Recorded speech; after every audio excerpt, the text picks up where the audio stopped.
بس یہ تو بندوں کی عام طور پہ صورتحال یہ ہے کہ اللہ تبارک و تعالیٰ کے تعلق میں صرف فرائض منصوبی اور اکتفا کرتے ہیں، آج ہی فرض پڑھ لیا بس، اور کیا کرنا بھائی۔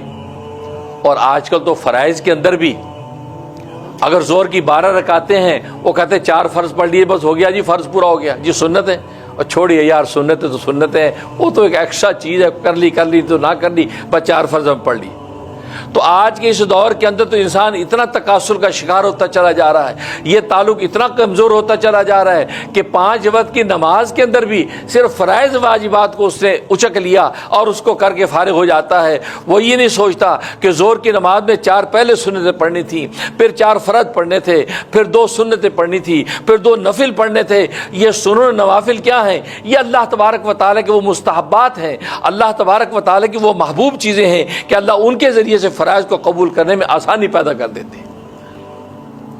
اور پھر مزے کی بات، یہ سنن اور نوافل یہ اصل میں خود نماز کی جو فرائض ہیں اس کا گیٹ وے ہے۔ یہ ایسے ہی ہے کہ جیسے آپ وضو کرتے ہیں نماز سے پہلے، وضو کرتے ہیں، وضو کر کے اپنے آپ کے ظاہر کو بالکل پاک صاف کر لیتے ہیں اور اب اس قابل ہو جاتے ہیں کہ اللہ کے سامنے اللہ اکبر کر کے نماز میں کھڑے ہوں، آپ نے وضو کیا۔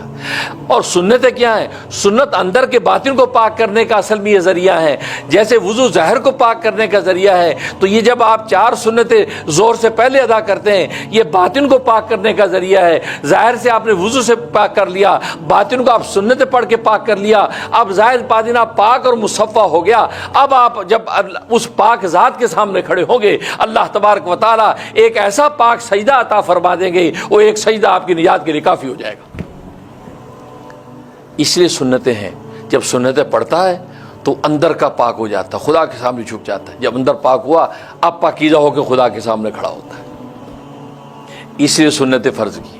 پھر بعد میں سنتیں پڑھی، کہ اس لیے کہ جو آپ نے فرائض اللہ تبارک و تعالی قبول کیے، اس کا ایک طرح کا شکرانہ آپ پیش کر رہے ہیں، آپ پھر سنتیں پڑھ رہے ہیں، پھر اللہ کے سامنے گر رہے ہیں، پھر نوافل ادا کر رہے ہیں۔ تو یہ نوافل اور یہ سنتیں اصل میں آپ کے فرائض کے اندر کوئی کمی بیشی ہو جاتی ہے تو اللہ تبارک و تعالی ان کے ذریعے سے اس کمی بیشی کو پورا کرتے ہیں۔ تو لہذا اس کو ایکسٹرا سمجھنا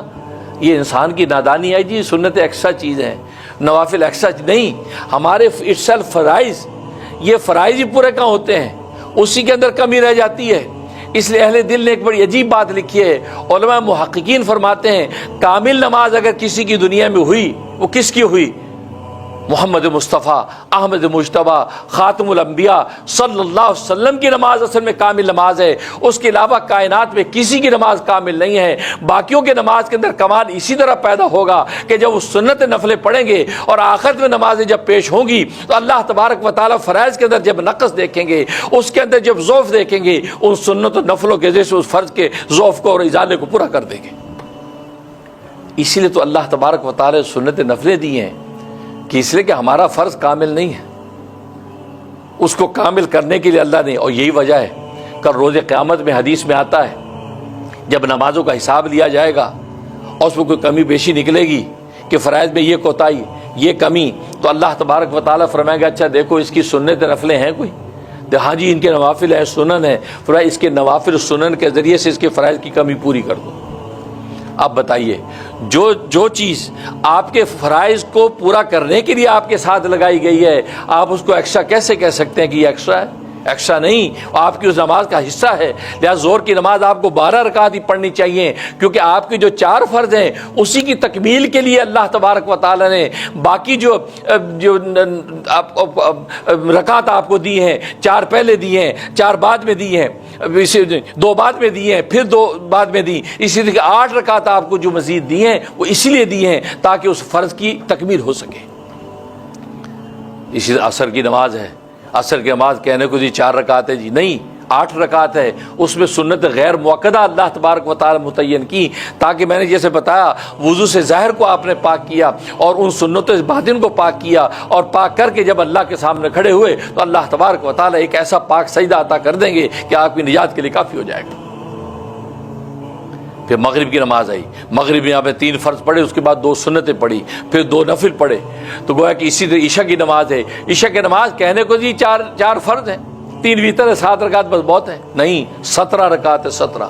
4 سنت آپ پہلے پڑھیں، کیونکہ میں نے بتایا کہ یہ 4 سنتیں آپ کے باطن کو پاک کریں گی،